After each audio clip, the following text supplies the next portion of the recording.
This song's called Alice's Restaurant. It's about Alice and the restaurant.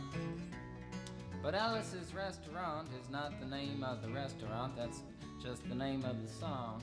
And that's why I call the song Alice's Restaurant.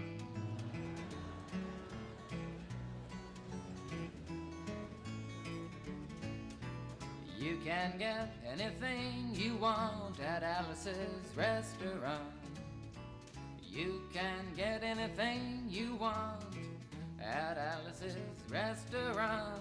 Walk right in, it's around the back, just a half a mile from the railroad track. And you can get anything you want at Alice's Restaurant. Now it all started 2 Thanksgivings ago. It was on 2 years ago on Thanksgiving when my friend and I went up to visit Alice at the restaurant. But Alice doesn't live in the restaurant. She lives in the church nearby the restaurant in the bell tower with her husband Ray and Facha the dog. And living in the bell tower like that, they got a lot of room downstairs where the pews used to be. And having all that room, seeing as how they took out all the pews, they decided that they didn't have to take out their garbage for a long time. We got up there, we found all the garbage in there, and we decided it'd be a friendly gesture for us to take the garbage down to the city dump. So we took the half a ton of garbage, put it in the back of a red VW microbus, took shovels and rakes and implements of destruction, and headed on toward the city dump. Well, we got there, and there's a big sign and a chain across the dump saying closed on Thanksgiving, and we had never heard of a dump closed on Thanksgiving before, and with tears in our eyes, we drove off into the sunset looking for another place to put the garbage. We didn't find one till we came to a side road, and off the side of the side road was another 15-foot cliff, and at the bottom of the cliff was another pile of garbage. And we decided that one big pile was better than 2 little piles, and rather than bring that one up, we decided to throw ours down. That's what we did. Drove back to the church, had a Thanksgiving dinner that couldn't be beat, went to sleep and didn't get up until the next morning when we got a phone call from Officer Obie. He said, "Kid, we found your name on an envelope at the bottom of a half a ton of garbage, and just wanted to know if you had any information about it." And I said, "Yes, sir, Officer Obie, cannot tell a lie. I put that envelope under that garbage." After speaking to Obie for about 45 minutes on the telephone, we finally arrived at the truth of the matter and said that we had to go down and pick up the garbage, and also had to go down and speak to him at the police officer station. So we got in the red VW microbus with the shovels and rakes and implements of destruction, headed on toward the police officer station. Now, friends, there was only 1 or 2 things that Obie could have done at the police station, and the first was that he could have given us a medal for being so brave and honest on the telephone, which wasn't very likely, and we didn't expect it. Another thing was that he could have bawled us out and told us never to be seen driving garbage around the vicinity again, which is what we expected. But when we got to the police officer station, there was a third possibility that we hadn't even counted upon, and we was both immediately arrested, handcuffed. And I said, "Obie, I don't think I can pick up the garbage with these handcuffs on." He said, "Shut up, kid. Get in the back of the patrol car," and that's what we did, and sat in the back of the patrol car and drove to the, quote, scene of the crime, unquote. I want to tell you about the town of Stockbridge, Massachusetts, where this happened. Here they got 3 stop signs, 2 police officers and 1 police car. But when we got to the scene of the crime, there was 5 police officers and 3 police cars, being the biggest crime of the last 50 years, and everybody wanted to get in the newspaper story about it. And they was using up all kinds of cop equipment that they had hanging around the police officer station. They was taking plaster, tire track, footprints, dog-smelling prints, and they took 27 8x10 color glossy photographs with circles and arrows and a paragraph on the back of each one explaining what each one was to be used as evidence against us. Took pictures of the approach, the getaway, the northwest corner, the southwest corner, and that's not to mention the aerial photography. After after the ordeal, we went back to the jail. Obie said he was gonna put us in the cell. Said, kid, I'm gonna put you in the cell. I want your wallet and your belt. And I said, Obie, I can understand you want my wallet so I don't have any money to spend in the cell, but what do you want my belt for? And it said, kid, we don't want any hangings. Said, Obie, did you think I was gonna hang myself for littering? Obie said he was making sure, and friends Obie was, 'cause he took out the toilet seat so I couldn't hit myself over the head and drown. And he took out the toilet paper so I couldn't bend the bars, roll the toilet paper out the window, slide down the roll, and have an escape. Obie was making sure, and it was about 4 or 5 hours later that Alice, remember Alice? It's a song about Alice. Alice came by and with a few nasty words to Obie on the side, bailed us out of jail. We went back to the church, had another Thanksgiving dinner that couldn't be beat, and didn't get up until the next morning when we all had to go to court. We walked in, sat down. Obie came in with a 27 8x10 colored glossy pictures with the circles and arrows and a paragraph on the back each one. Sat down. Man came in, said, all rise. We all stood up, and Obie stood up with the 27 8x10 colored glossy pictures, and the judge walked in, sat down with the seeing eye dog, and he sat down. We sat down. Obie looked at the seeing eye dog. And then the 27 8x10 colored glossy pictures with the circles and arrows and a paragraph on the back of each one, and looked at the seeing eye dog. And then at the 27 8x10 colored glossy pictures with the circles and arrows and a paragraph on the back of each one, and began to cry, 'cause Obie came to the realization that it was a typical case of American blind justice, and there wasn't nothing he could do about it. And the judge wasn't gonna look at the 27 8x10 colored glossy pictures with the circles and arrows and a paragraph on the back of each one explaining what each one was to be used as evidence against us. And we was fined $50 and had to pick up the garbage in the snow, but that's not what I came to tell you about. Came to talk about the draft. We got a building down New York City. It's called Whitehall Street, where you walk in and you get injected, inspected, detected, infected, neglected, and selected. I went down to get my physical examination one day, and I walked in, I sat down, got good and drunk the night before, so I looked and felt my best when I went in that morning.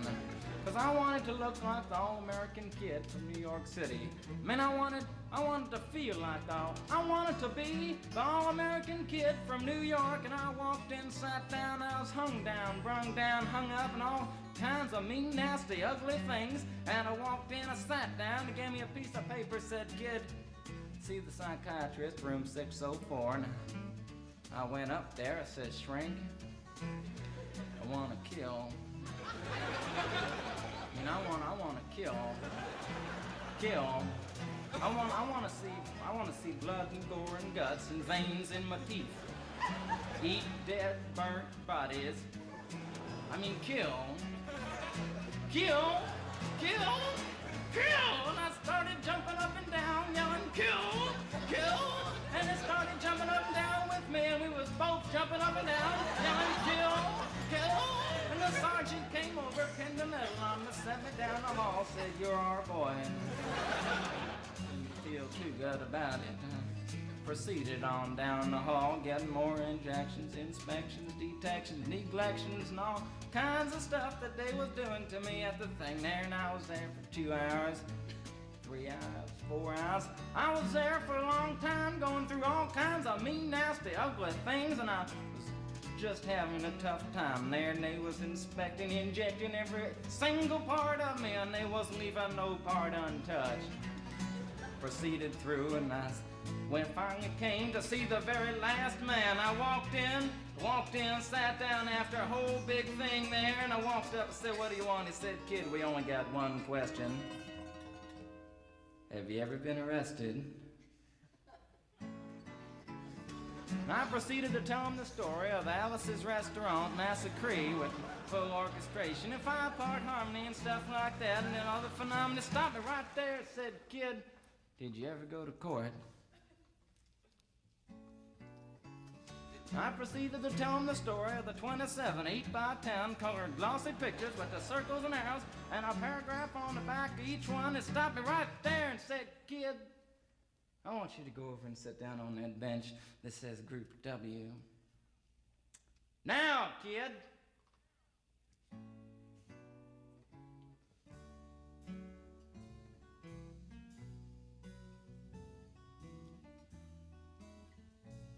And I walked over to the bench there, and there's Group W is where they put you if you may not be moral enough to join the army after committing your special crime. And there was all kinds of mean, nasty, ugly-looking people on the bench there. There's mother rapers, father stabbers, father rapers sitting right there on the bench next to me, and one, they was mean and nasty and ugly and horrible and crime-fighting guys are sitting there on the bench. And the meanest, ugliest, nastiest one, the meanest father raper of them all, was coming over to me, and he was mean and ugly and nasty and horrible and all kinds of things. And he sat down next to me and said, "Kid,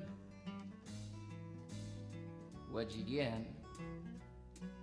I said, "I didn't get nothing. I had to pay $50 and pick up the garbage." He said, "What were you arrested for, kid?" And I said, "Littering." And they all moved away from me on the bench there, the hairy eyeball and all kinds of mean, nasty things, till I said, "And creating a nuisance," and they all came back, shook my hand, and we had a great time on the bench talking about crime, mother stabbing, father raping, all kinds of groovy things that we was talking about on the bench. And everything was fine. We were smoking cigarettes and all kinds of things until the sergeant came over, had some paper in his hand, held it up and said, "Kids, this piece of paper's got 47 words, 37 sentences, 58 words. We want to know details of the crime, time, the crime, and that kind of thing. You got to say turn about the crime, want to know the rest of the officer's name, and that kind of thing. You got to say." And it talked for 45 minutes, and nobody understood a word that he said, but we had fun filling out the forms and playing with the pencils on the bench there. And I filled out the Massacree with the 4-part harmony and wrote it down there just like it was, and everything was fine. And I put down a pencil and I turned over the piece of paper, and there on the other side, in the middle of the other side, away from everything else on the other side, in parentheses, capital letters, quotated, read the following words: "Kid, you rehabilitated yourself." I went over to the sergeant and said, "Sergeant, you've got a lot of damn gall to ask me if I've rehabilitated myself. I'm sitting here on the bench.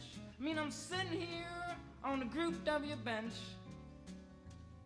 because you want to know if I'm moral enough to join the army, burn women, kids' houses, and villages after being a litter bug." He looked at me and said, "Kid,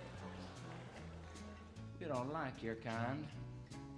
And we're gonna send your fingerprints off to Washington, and friends, somewhere in Washington, enshrined in some little folder, is a study in black and white of my fingerprints. And the only reason I'm singing you the song now is because you may know somebody in a similar situation. Or you may be in a similar situation, and if you're in a situation like that, there's only one thing you can do, is walk into the shrink wherever you are. Just walk in, say, 'Shrink, you can get anything you want at Alice's restaurant,' and walk out. You know, if just one person does it, they may think he's really sick and they won't take him. And if two people do it in harmony, they think they're both faggots and they won't take either of them. And if 3 people do it, can you imagine 3 people walking in, singing a bar, Alice's restaurant, and walking out? They may think it's an organization. And can you imagine 50 people a day? I said 50 people a day walking in, singing a bar, Alice's restaurant, and walking out. And friends, they may think it's a movement. And that's what it is. The Alice's Restaurant Anti-Massacree movement. And all you gotta do to join is to sing it the next time it comes around on the guitar. With feeling. So we'll wait till it comes around on the guitar here. Sing it when it does.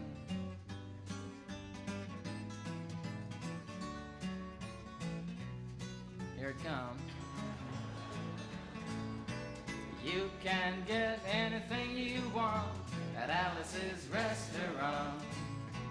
You can get anything you want at Alice's Restaurant. Walk right in, it's around the back, just a half a mile from the railroad track. And you can get anything you want at Alice's Restaurant. That was horrible.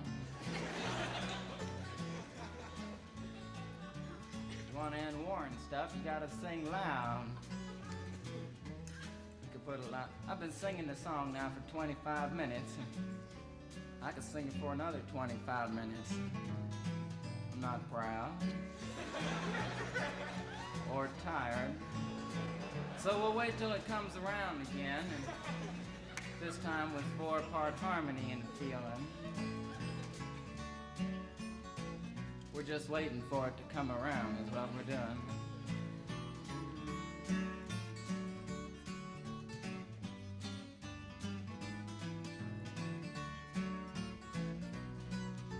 All right now. You can get anything you want at Alice's Restaurant. Excepting Alice, you can get anything you want